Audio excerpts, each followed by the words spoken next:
علامہ اقبال کی نظم شکوہ جواب شکوہ میں نے پڑھی، بانگ درا مجھے میرے بڑے بھائی صاحب نے بھیجی تھی۔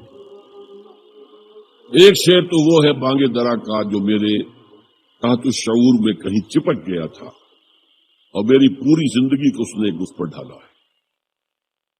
وہ زمانے میں معزز سے مسلمان ہو کر اور تم خار ہوئے تاریک قرآن ہو کر۔ دیکھیے یہ بات صرف اقبال نے نہیں کہی، وہ داڑھی مڈا تھا، عالم تو نہیں تھا۔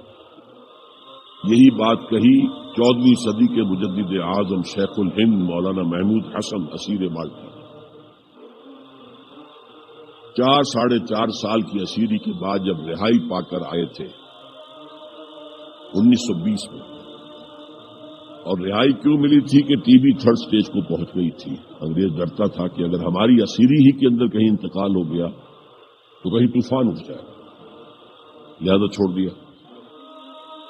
دیوبند میں ایک جلسہ منعقد ہوا اور وقت کے سارے بڑے بڑے علماء موجود، اشرف علی تھانوی صاحب موجود، شبیر احمد عثمانی صاحب موجود، مولانا حسین احمد مدنی موجود، ہمارے جو پاکستان میں مفتی محمد شفیع صاحب موجود، اور انہوں نے یہ واقعہ لکھا ہے اپنی کتاب میں وحدت امت میں کہ شیخ الہند نے کہا کہ ہم نے تو اپنی 4 سالہ دور اسیری میں جتنا ہی غور کیا ہے، ہمیں اپنے زوال کے 2 اسباب نظر آئے ہیں۔ ایک ہمارا قرآن کو ترک کر دے، یہ لفظ ہے اس کے اندر، نوٹ کیجیے۔ حالانکہ علماء نے قرآن کو ترک کیا ہے، لیکن اگر آپ نے کہا نہیں تو یہ صحیح نہیں ہے، کیا ہے۔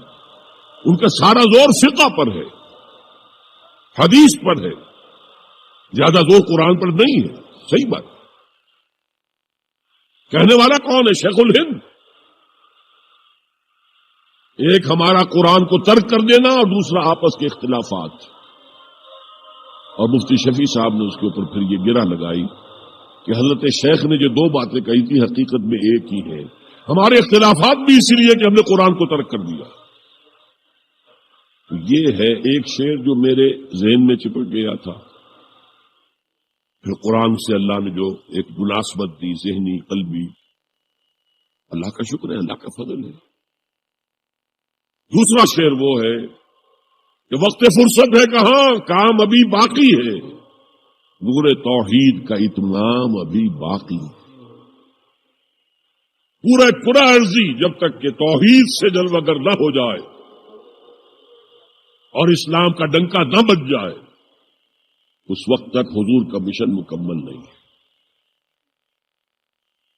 حضور حوالے کر کے گئے تھے امت۔ خطبہ حجۃ الوداع میں آپ نے سوال کیا الا هل بلغت، اور 1.25 لاکھ کے مجمع نے جواب دیا انا نشهد انك قد بلغت الرسالة واديت الامانة ونصحت الامة وكشفت الغمة۔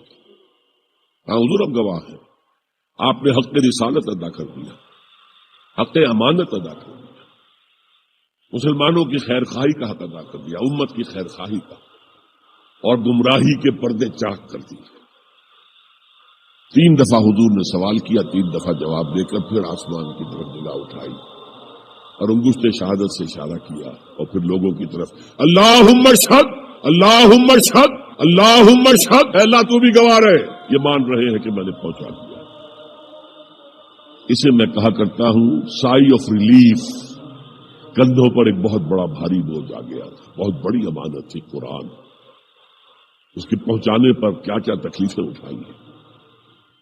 پاگل کہے گئے، مجنون کہے گئے، شاعر کہے گئے، ساحر کہے گئے، مسحور کہے گئے، کیا ہی کہا۔ اور پھر جو مارے کھائی ہیں، جو 3 سال کی شیب بنی ہاشم کے اندر اسیری تھی، جس میں کھانے پینے کی چیزیں گھاٹی میں داخل نہیں ہو سکتی تھی۔ ہماری جیلوں میں تو آپ کو کھانا تو ملتا ہے، وہاں تو کچھ نہیں تھا۔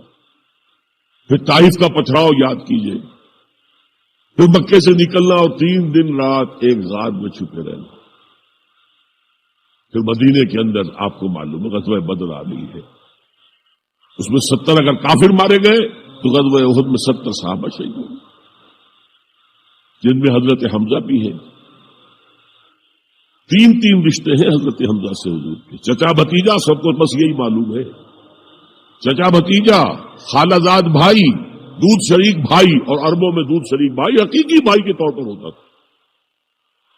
اور ان کی لاش سامنے آئی ہے کہ ناک کاٹ لی گئی ہے، کان کاٹ لیے گئے ہیں اور پیٹ چاک کر کے کلیجہ چبایا گیا. یہ سارے بوجھ اٹھا کر اگر وہ حق تبلیغ ادا ہو گیا، اعلیٰ یہ مان رہے ہیں، تو بھی گواہ ہے. اور پھر کیا کہا؟ فَلْيُبَلِّغِ الشَّاهِدُ الْغَائِبَ. اب جو یہاں موجود ہیں ان کا فرض ہے کہ ان کو پہنچائیں جو یہاں نہیں ہے. اور یہ ابد الآباد تک کے لیے، قیامت تک کے لیے ہے.